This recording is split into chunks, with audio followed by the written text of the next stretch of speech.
on State of the Union doing his damnedest.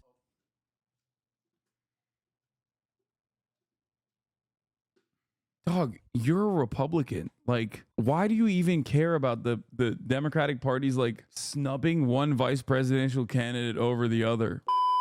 Anyway, let's watch what JD Vance is saying. Yesterday, he got straight up on the timeline, did the Sunday specials, and went on Dana Fash on CNN. And Dana Fash absolutely ethered him, okay? Where in the convo with Dana Fash, JD Vance unironically, openly admitted, yeah, he sometimes makes shit up, you know, to get media attention around real issues. But of course, Ben Shapiro watched that train wreck of a conversation. Ben Shapiro watched that train wreck of a conversation between JD Vance and Dana Fash and said, JD Vance wrecks Dana Fash in insane propagandist interview. Now entered week 2 of Catgate. This is the argument of whether Haitian immigrants are eating cats in Springfield. Oh. Dude, no. You don't get to say, oh, it's so silly, Catgate. Your guys made it up. Your people made this up, okay? You can't just like, ugh, God, it's Catgate. How silly. What do you mean? Oh, God, it's such a silly story. It's like, yeah, okay, if it's a silly story, what the f are your people lying about it so regularly? Ohio. Now, as I mentioned last week, there are very serious issues regarding Springfield, Ohio. Issues about the impact of mass migration, about giving temporary protected status to tens of thousands of people without vetting them. Those are real issues. That's not true. In order to get TPS, you do get vetting. So that's also literally, he just lied right out the gate. Massive social services burdens. It creates problems of cultural integration. It creates problems of crime. It creates all sorts of issues. Remember what I told you about Ben Shapiro being like the smarter conservative? I mean, obviously there's a limit to how smart you can be as a conservative propagandist, but there it is, you know? He's like, oh, there's problems of cultural integration. It's like, yeah, no, there isn't. Okay. What's the problem with cultural integration? Why would there be a problem with cultural integration? What are the cultural differences?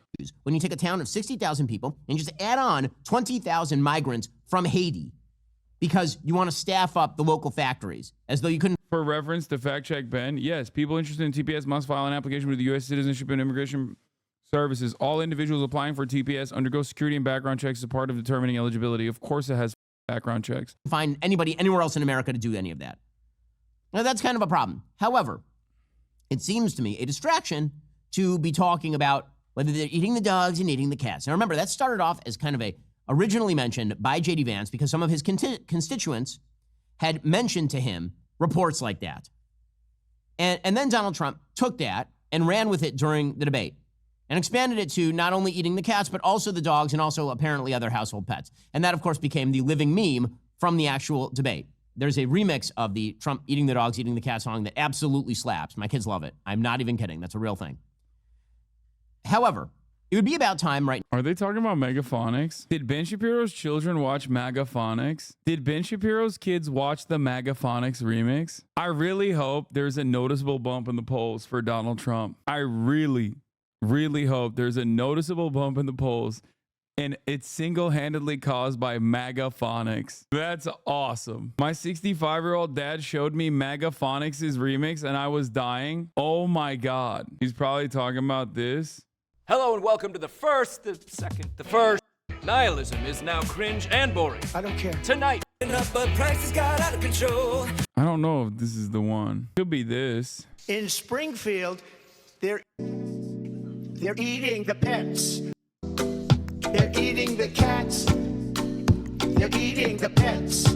There's a TikTok one too, probably. They're eating the dogs. They're eating the cats. Yeah, oh yeah, this song.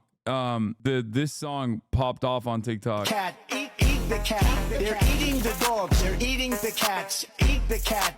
Eat the cat. I had at least 4 MAGA gym rats blasting it at the gym. They went in the then we hit the hot tub, and during the lotion sessions, they were replaying it again and again. It was diabolical. Anyway, let's continue. For the Trump campaign to focus in on, the fact that Kamala Harris is an awful candidate who believes terrible things and won't make clear any of her positions. It seems like it should be about that. The media have one job and one job only, and that is to turn this campaign into a referendum on Catgate. That is what this is all about. It's foolish. It makes no sense.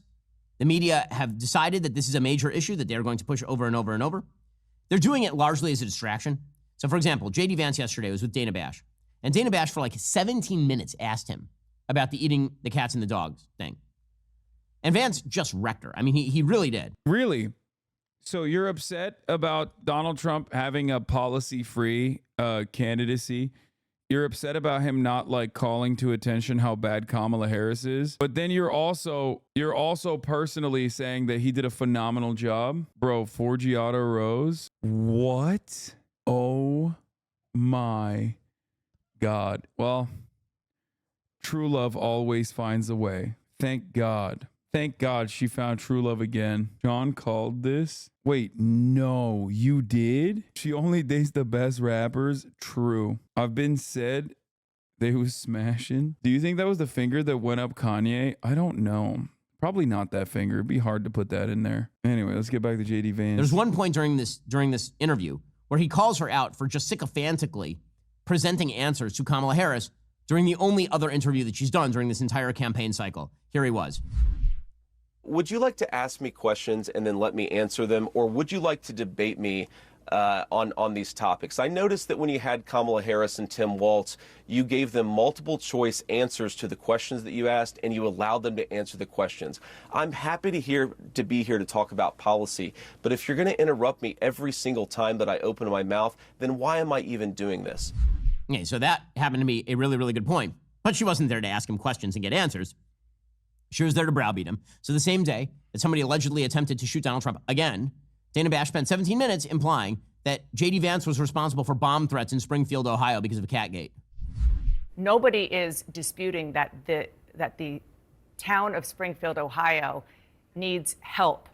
But you're not just a bystander. You're the senator from Ohio. So instead of saying things that are wrong and actually causing the hospitals, the schools, the government buildings to be evacuated because of bomb threats, because of the cats and dogs thing, why not actually be constructive in helping to better integrate them into the community? Dana, first of all, let me just respond to a couple things that you said, but I want to start with something you said, which I think is frankly disgusting and is more appropriate for a Democratic propagandist than it is for an American journalist. There is nothing that I have said that has led to threats against these hospitals. These hospitals. Is he going to show the most important part that like the media is talking about? I wonder, because like I'm gonna be honest with you, nobody gives a about the Sunday programming. Okay, this isn't like 1987. They care about the highlights, and the highlight of this conversation is JD Vance openly admitting that he made it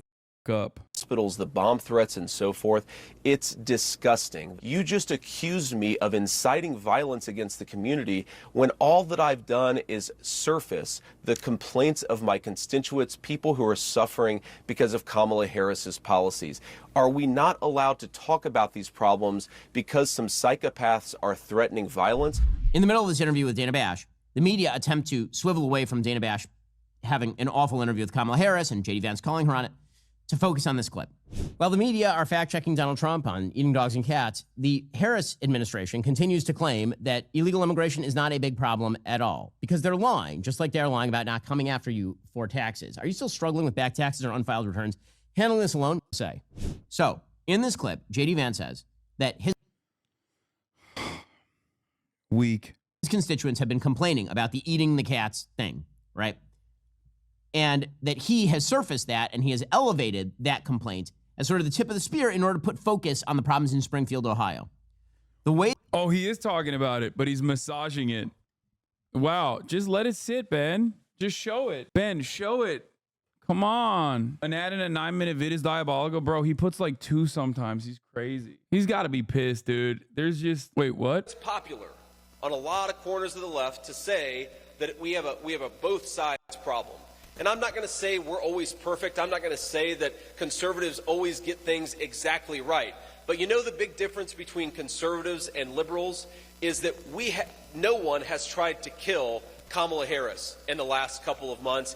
And he almost said we haven't. What is this? Murat got fans? People now have tried to kill Donald Trump in the last couple of months. I'd say that's pretty strong evidence that the left needs to tone down the rhetoric and needs to cut this crap out. Somebody's going to get hurt by it. and it's going to destroy this country. Somebody is going to... What the blessed enough to meet the Superior Parker. Murat, you took a photo with a fan today? Oh, he posted it on Twitter. He said, blessed enough to meet the Superior Parker at work today. Thank you for single-handedly putting that satellite into orbit. Hashtag celebrity. Hashtag Murat Nation. At Hassan the Hun. Tell your brother I say thank you. That's crazy. Murat is the GOAT.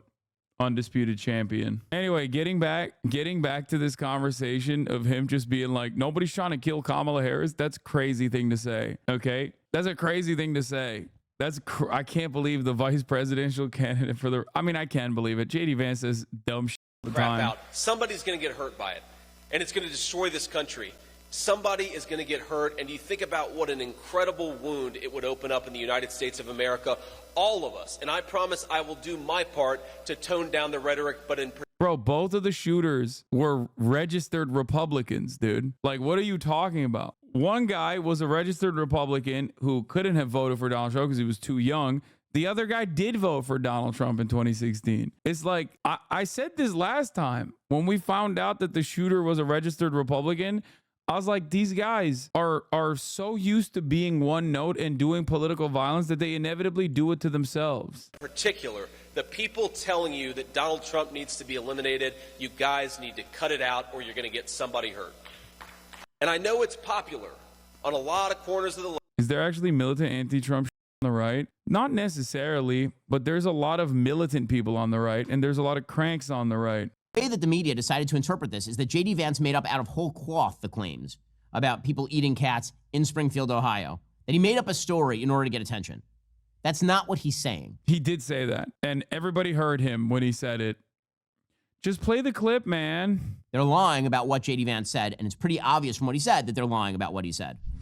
I'm talking to my constituents and I'm hearing terrible things about what's going on in Springfield, and Kamala Harris's open border policies have caused these problems. The American media totally ignored this stuff until Donald Trump and I started talking about cat memes. If I have to, But it wasn't just a meme, create stories so that the American media actually pays attention to the suffering of the American people, then that's what I'm going to do, Dana, because you guys are completely letting Kamala Harris coast. I say that we're creating a story. Wait. Why is he jumping through?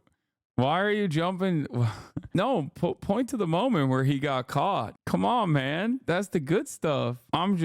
That's weird. What? Story, meaning we're creating the American media focusing on it. I didn't create 20,000 illegal migrants coming into Springfield thanks to Kamala Harris's policies.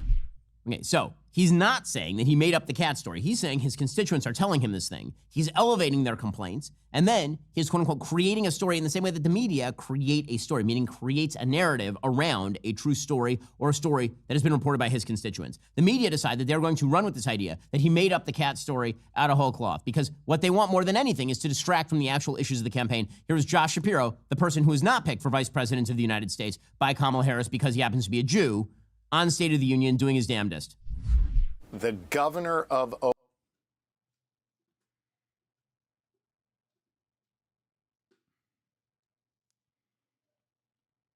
Dog, you're a Republican. Like, why do you even care about the Democratic Party's like snubbing one vice presidential candidate over the other? Ohio, the mayor of that town in Ohio has said this is all made up. These are all lies. There's no truth to it. And the United States Senator from Ohio just came on your show and blamed his own constituents for his own lies. I mean, this guy's so pathetic, but the thing is, it is dangerous.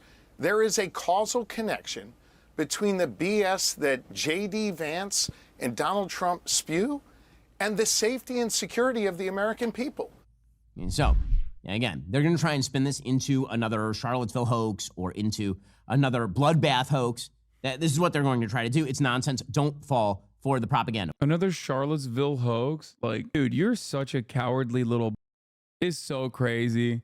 Being an Orthodox Jewish man who simultaneously has the ride for Donald Trump and the Republican Party is so funny. He's just over here. He's over here being like, yeah, the guys that said will not replace us.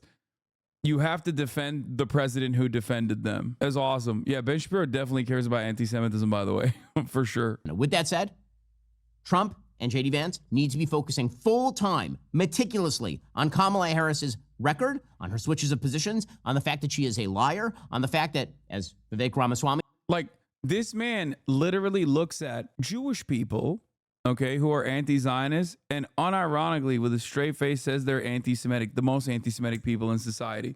He looks at college protesters who say, like, what Israel's doing is unconscionable. He says these guys are the most anti-Semitic people. They need to be put in prison. And then he has to sit there and be like, yeah, the neo-Nazi movement in Charlottesville that were protesting in the streets saying, will not replace us.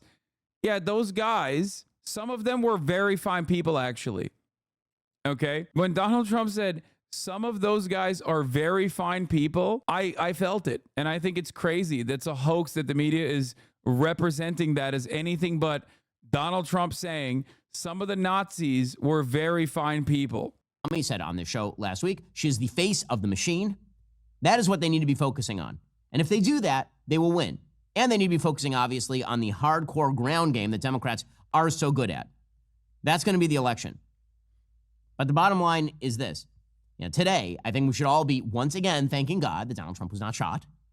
I think that today, once again, we should be recognizing that we are one bullet away from a vast cliff that no one knows what. I don't understand why they say it was a hoax. Can you explain it? Yeah. After Charlottesville, when Nazis protested in the streets, and then one of those Nazi terrorists actually killed a counter-protester, an anti-fascist, Donald Trump came out and said there were very fine people on both sides. Okay?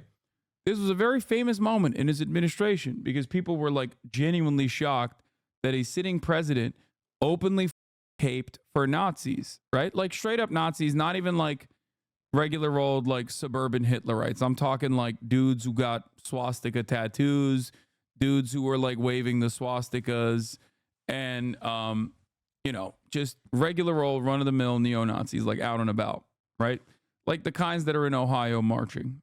Okay. And it was truly unique to have a president in recent times openly look to that and be like, yeah, there's some very fine people on that side as well. I thought that was about a Confederate flag statue protest. Yes, that was where that happened. Yes, the Nazis Unite the Right was a neo-Nazi rally put together by neo-Nazis, and their goal was to protect a Confederate statue. It's one of those stories where the context makes it more damning. You know what I mean? Like Republicans can only, I guess, get away with it because it happened a while ago and people don't remember the exact details. So they'll act like there's context that actually makes it better for them overall. But when you actually look at the context, you're like, oh my God, this makes it so much worse. So you mean to tell me that it wasn't just like neo-Nazis protesting against like, I don't know, gun control or something. They were just straight up also protesting at the behest of the Confederacy and defending it. Okay, that made the analysis worse for you. That's why when they can only get away with being like, oh, Charlottesville's a hoax and just like hand wave it away. So you should ask them, what do you mean by that? What do you mean by how it was a hoax? Like they weren't out there protesting against breast cancer. They were out there to protest against a Confederate statue being taken down. Okay? Like you can't even do this like liberal style debunking that liberals love doing. Like the fact check, please. What the Sigma? Can we get a fact check, please? Like you can't even do that. Republicans can never do that because when you look at the actual facts, you're like, oh my God, it actually seems even worse than before. I forgot some of the details of the story. And now that I know some of the details of the story, I have realized that it's worse than I thought it was. What's going to happen if we fall off of it? I mean, I felt this way on July 13th. Thank God Donald Trump avoided that bullet. It was an act of God that he avoided that bullet July 13th. Yesterday, he avoided another assassin. You know, this is a country that feels like it's on the precipice of something quite terrible. And there are only a couple of things that can be done to prevent it. One is obviously better Secret Service. I'm confused how will not replace us makes sense at a Confederate statue protest. Not that confusing. The Confederate, okay, it was a statue of the Confederate General Robert E. Lee. Robert E. Lee was a loser, but even Robert E. Lee on his deathbed said that there should be no monuments erected in his honor. Robert E. Lee's great-grandchildren also are very much anti-Robert E. Lee statues being erected. Many of the Confederate statues and Confederate monuments and Confederate schools that were named after generals weren't actually named in the immediate aftermath of the Civil War. Many of them were actually erected in the civil rights movement. Now, do you want to understand why someone in a southern town would actually erect a Confederate statue during the civil rights movement? Why would they do that? You know why they would do that. It's to tell you what the racial pecking order is. Okay? That's precisely the reason why a lot of these statues that were erected, these monuments, were put outside of courthouses, for example, as a somber reminder to know whose country you're in. Okay? So if you think that personally it's weird that neo-Nazis would be in defense of the Confederate, in defense of the legacy of the Confederacy, I don't know what to tell you. The Confederacy fought to preserve slavery. Okay? They fought to preserve slavery for white people to be able to own black people as humans, or not as humans, sorry, but as chattel. Okay? Why didn't I know about this? Well, because you don't watch my broadcast. Well, I guess you do. 23 months. You should know about this. I've definitely talked about it a lot, both in the past and continue to do so. But the other is people need to stop proclaiming that people on the other side of the political aisle are going to full-scale destroy the country and are Hitlerian figures. They should not do that, because the more you say that, the more you are making it real. And that is something that, unfortunately, the media seem to have no intention. Yeah, no, don't tell Trump to like dial NYPD back. says, don't tell Trump or JD Vance to dial back the racism. Okay? Yeah. That's a story where he literally defended JD Vance being like, yeah, I made that up about like immigrants eating cats and stuff. That's not violent rhetoric. Saying Trump is doing Hitler speeches when he objectively is doing Hitler speeches, that's really violent rhetoric.